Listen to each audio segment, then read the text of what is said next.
Halo, Assalamualaikum warahmatullahi wabarakatuh. Pada video kali ini, kelompok kami membahas tentang contoh asesmen pada kurikulum Merdeka. Yang pertama yaitu asesmen diagnostik. Ternyata, asesmen diagnostik ini terbagi menjadi dua, yaitu contoh asesmen diagnostik non-kognitif dan contoh asesmen diagnostik kognitif. Yang pertama kita bahas yaitu contoh asesmen diagnostik non-kognitif. Nah, indikator-indikator yang berada pada asesmen non-kognitif ini yang pertama adalah informasi apa saja yang ingin kita gali. Yang kedua, pertanyaan kunci yang ingin ditanyakan. Yang pertama kita masuk pada indikator informasi apa saja yang ingin digali. Contohnya, kesejahteraan psikologis dan sosial emosi siswa. Pertanyaan yang ingin ditanyakan yaitu, apa kabarmu hari ini? Apa yang kamu rasakan hari ini? Di sini siswa diberikan alat bantu berupa pilihan gambar emoji untuk mewakilkan perasaan mereka. Pertanyaan yang ketiga, apa harapan kamu terkait kegiatan pembelajaran hari ini? Informasi yang kedua yaitu aktivitas peserta didik selama belajar di rumah. Pertanyaan kunci yang ingin kita tanyakan, yang pertama, apa saja kegiatan selama pembelajaran di rumah? Yang kedua, apa hal yang paling menyenangkan dan tidak menyenangkan selama belajar di rumah? Informasi yang ketiga yaitu kondisi keluarga peserta didik. Pertanyaan yang pertama yaitu, apa kamu tinggal dengan orang tuamu? Yang kedua, siapa saja anggota keluarga yang tinggal bersamamu? Yang ketiga, apa pekerjaan orang tuamu? Yang keempat, menurutmu, 3 kata apa yang paling menggambarkan keluargamu? Informasi selanjutnya yaitu gaya belajar, karakter, serta minat peserta didik. Pertanyaan yang akan kita berikan yang pertama yaitu, apa yang lebih kamu suka membaca atau mendengarkan? Yang kedua, apa yang lebih kamu suka? Hal yang berhubungan dengan angka atau wacana.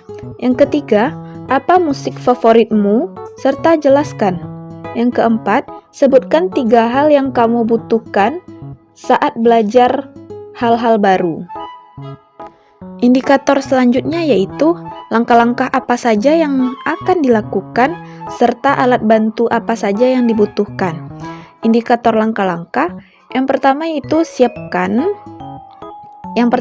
persiapan, siapkan alat bantu gambar, ekspresi emoji, serta buat daftar pertanyaan kunci. Pelaksanaannya atau tindak lanjutnya, yang pertama yaitu melakukan identifikasi bagi siswa yang memiliki emosi negatif dan mengajak diskusi 4 mata. Melakukan tindak lanjut dan mengkomunikasikan ke peserta didik dan orang tua jika diperlukan. Mengulang pelaksanaan asesmen non-kognitif ini di awal pembelajaran. Jadi biasanya asesmen non-kognitif ini biasanya dilakukan pada awal proses pembelajaran atau sebelum pembelajaran dimulai. Selanjutnya, alat bantu apa saja yang dibutuhkan? Yang pertama yaitu instrumen asesmen, gambar ekspresi emoji, laptop atau HP, serta kuota internet dan alat tulis. B. Contoh asesmen diagnostik kognitif. Tujuan pembelajarannya dinilai peserta didik dapat menyelesaikan masalah kontekstual yang berkaitan dengan konsep bentuk pangkat atau eksponen. Teknik asesmennya yaitu tertulis.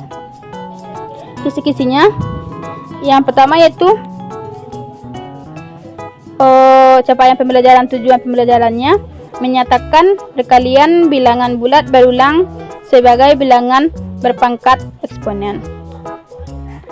Ranah kognitifnya itu C1, sedangkan indikator soalnya disajikan soal perkalian berulang, siswa dapat menyatakan perkalian bilangan bulat berulang. Bentuk soalnya itu pilihan ganda. Yang kedua, menggeneralisasi sifat-sifat eksponen. Ranah kognitifnya yaitu C4, sedangkan indikator soalnya diberikan suatu soal tentang eksponensial, siswa dapat menentukan hubungan soal tersebut dengan sifat-sifat eksponen. Bentuk soalnya juga pilihan ganda. Yang ketiga, mengidentifikasi bentuk ekuivalen menggunakan sifat eksponen termasuk hubungan pangkat, rasional, dan bentuk akar. Ranah kognitifnya yaitu C1. Sedangkan indikator soalnya, disajikan suatu soal eksponensial, siswa dapat mengidentifikasi bentuk ekuivalen menggunakan sifat eksponen. Bentuk soalnya juga pilihan ganda. Yang keempat, menerapkan sifat eksponen untuk menyederhanakan ekspresi. Ranah kognitifnya itu C3. Indikator soalnya, disajikan suatu soal eksponen, siswa dapat menerapkan sifat eksponen untuk menyederhanakan ekspresi. Bentuk soalnya itu juga pilihan ganda. Yang kelima, menghubungkan sifat eksponen untuk menyederhanakan ekspresi. Ranah kognitifnya itu C5. Indikator soalnya, diberikan suatu operasi berkaitan dengan fungsi eksponensial, siswa dapat menentukan bentuk sederhana dengan menghubungkan sifat eksponensial. Bentuk soalnya juga pilihan ganda. Selanjutnya, instrumen asesmennya. Soal dan kunci jawabannya yang nomor 1. Min 3 sama dengan titik-titik. A min 12, B min 3 pangkat 4, C min 4 pangkat 3, D min 3 pangkat 4, E min 4 pangkat 3. Jadi kunci jawabannya nomor 1 itu yang betul itu yaitu B. B min 3 pangkat 4.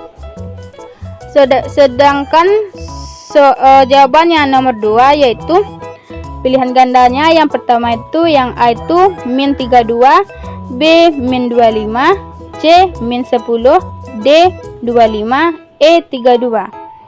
Jadi kunci jawabannya nomor 2 itu yaitu yang betulnya itu yang poin A, min 32. Soal yang ketiga,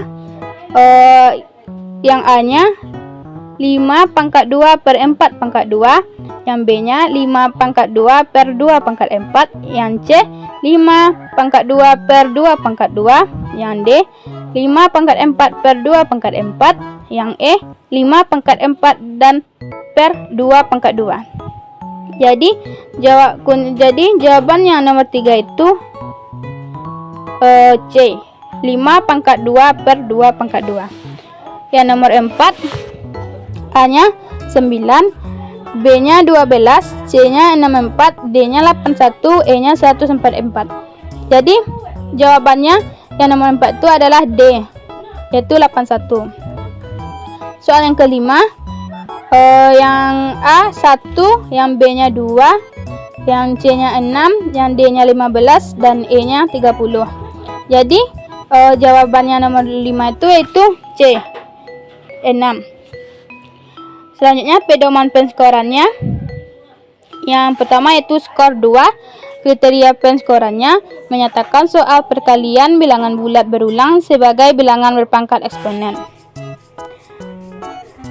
Yang selanjutnya skor 2, menerapkan sifat eksponen untuk menyederhanakan soal yang berkaitan dengan sifat-sifat eksponen.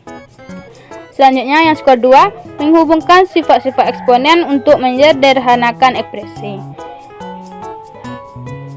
Yang keempat, skor 2, menyelesaikan suatu permasalahan yang berkaitan dengan bentuk pangkat eksponen. Selanjutnya itu rencana tidak lanjutnya. Persiapan tulisnya, menentukan jadwal asesmen laptop, HP, internet, atau modul pembelajaran atau alat tertulis. Pelaksanaannya, memberikan asesmen untuk semua siswa baik belajar secara rumah maupun di sekolah.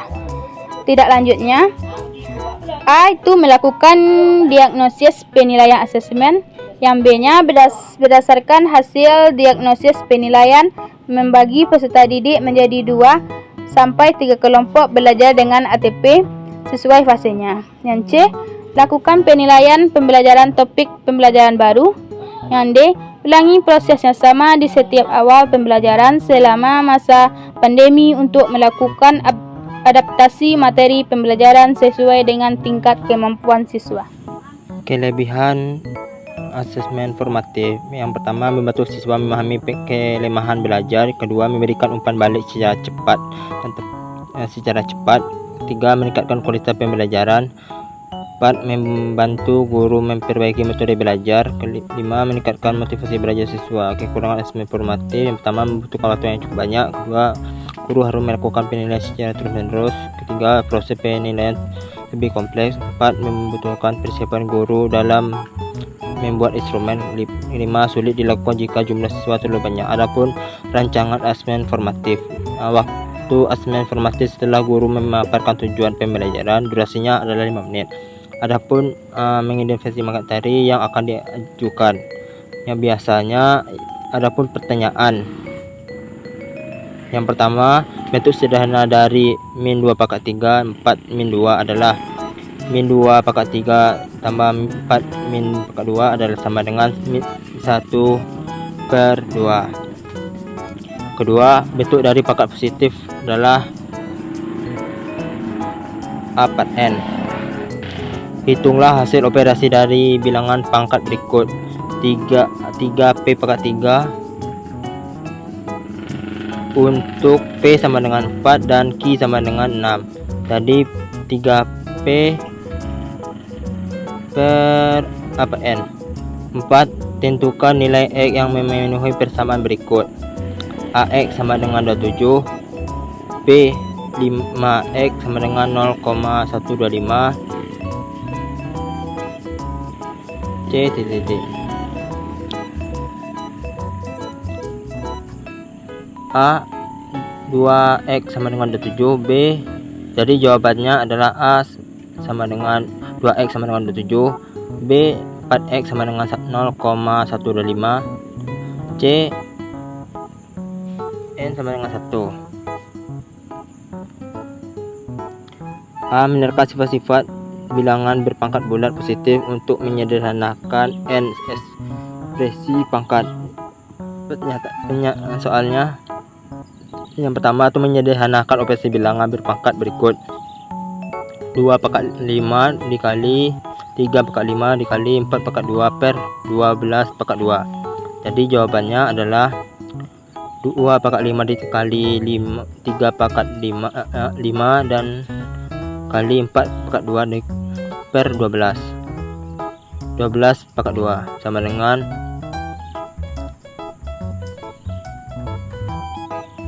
2 kali 3/5 dikali 4/2 per 3 kali 4/2 sama dengan 5/2 dikali 3/5 dikali 4/2 per 3/2 dikali 4/2 sama dengan 2. Maka penyederhanaannya adalah 2/5 dikali 3/2. Jadi skor kategorinya adalah paham. Jika rancangan tindak lanjutnya adalah pembelajaran dilanjutkan ke unit selanjutnya. Jika paham sebagian, maka pemberian nilai adalah remedial. Jika belum paham, pemberian remedial.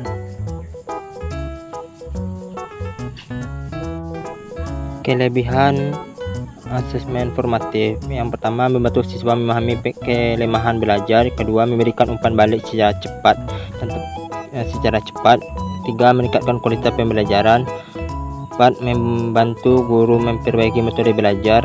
5. Meningkatkan motivasi belajar siswa. Kekurangan asesmen formatif. Yang pertama, membutuhkan waktu yang cukup banyak. Kedua, guru harus melakukan penilaian secara terus-menerus. Ketiga, proses penilaian lebih kompleks. 4. Membutuhkan persiapan guru dalam membuat instrumen. 5. Sulit dilakukan jika jumlah siswa terlalu banyak. Adapun rancangan asesmen formatif.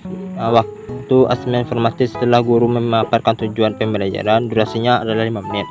Adapun mengidentifikasi materi yang akan diajukan, yang biasanya adapun pertanyaan. Yang pertama, bentuk sederhana dari min 2/3 4 min 2 adalah min 2/3 tambah 4 min 2 adalah sama dengan 1/2. Kedua, bentuk dari pangkat positif adalah A per N. Hitunglah hasil operasi dari bilangan pangkat berikut. 3P pangkat 3 untuk P sama dengan 4 dan Q sama dengan 6. Jadi 3P per A per N. 4. Tentukan nilai X yang memenuhi persamaan berikut. AX sama dengan 27, B 5X sama dengan 0,125, C A 2X sama dengan 27, B. Jadi jawabannya adalah A sama dengan 2X sama dengan 27, B 4X sama dengan 0,125, C N sama dengan 1. A. Menerka sifat-sifat bilangan berpangkat bulat positif untuk menyederhanakan N ekspresi pangkat. Soalnya yang pertama itu menyederhanakan operasi bilangan berpangkat berikut. 2 pangkat 5 dikali 3 pangkat 5 dikali 4 pangkat 2 per 12 pangkat 2. Jadi jawabannya adalah 2 pangkat 5 dikali 3 pangkat 5 dan kali 4 pangkat 2 per 12 pangkat 2 sama dengan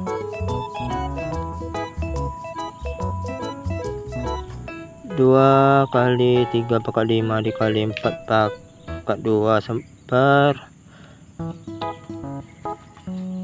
3 kali pangkat 2 sama dengan 5 pangkat 2 dikali 3 pangkat 5 dikali 4 pangkat 2 per 3 pangkat 2 dikali 4 pangkat 2 sama dengan 2. Maka penyederhanaannya adalah 2 pangkat 5 dikali 3 pangkat 2. Jadi skor kategorinya adalah paham. Jika rancangan tindak lanjutnya adalah pembelajaran dilanjutkan ke unit selanjutnya. Jika paham sebagian, maka pemberian nilai adalah remedial. Jika belum paham, pemberian remedial. Baik, kita masuk pada contoh asesmen sumatif. Yang pertama, kita harus mengidentifikasi materi apa saja yang akan kita ujikan. Yang kedua yaitu pertanyaan. Dan indikator yang ketiga itu kemungkinan jawaban. Indikator selanjutnya skor atau kategori. Dan indikator selanjutnya adalah rencana atau tindak lanjut yang akan kita lakukan. Yang pertama itu kita masuk pada identifikasi materi yang akan kita ujikan, yaitu penerapan sifat-sifat bilangan berpangkat bulat positif. Kita masuk pada pertanyaan yang pertama, yaitu sederhanakanlah operasi bilangan berpangkat berikut. 3 pangkat 7 dikali 7 pangkat 3 dikali 2 per 42 pangkat 3. Kemungkinan jawabannya yaitu kita masukkan soal tadi, yaitu 3 pangkat 7 dikali 7 pangkat 3 dikali 2 per 42 di pangkat 3 sama dengan 3 pangkat 7 dikali 2 dikali 7 pangkat 3 per 6 dikali 7 pangkat 3 sama dengan 3 pangkat 7 dikali 2 per 6 pangkat 3 dikali 7 sama dengan 3 pangkat 7 dikali 2 per 2 dikali 3 pangkat 3.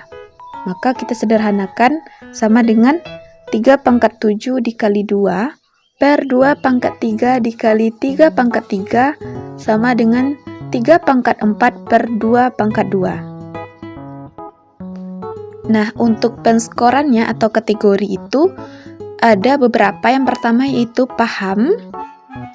Untuk tindak lanjut bagi peserta didik yang paham itu, pembelajaran kita lanjutkan ke unit selanjutnya atau pada materi selanjutnya.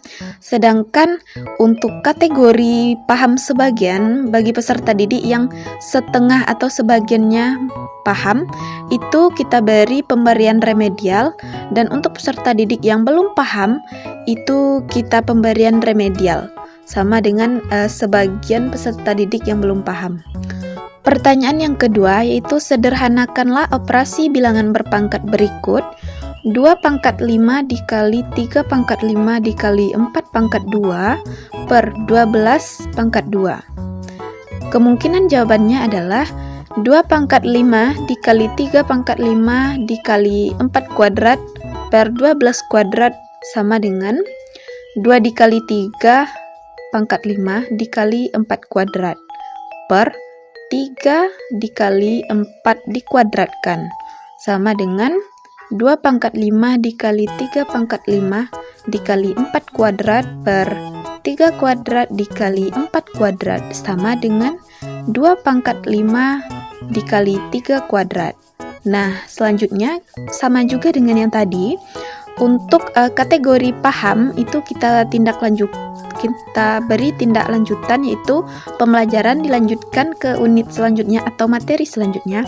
Sedangkan bagi peserta didik yang paham sebagian itu kita beri remedial, dan bagi peserta didik yang belum paham juga akan kita beri pengayaan dan remedial ulang.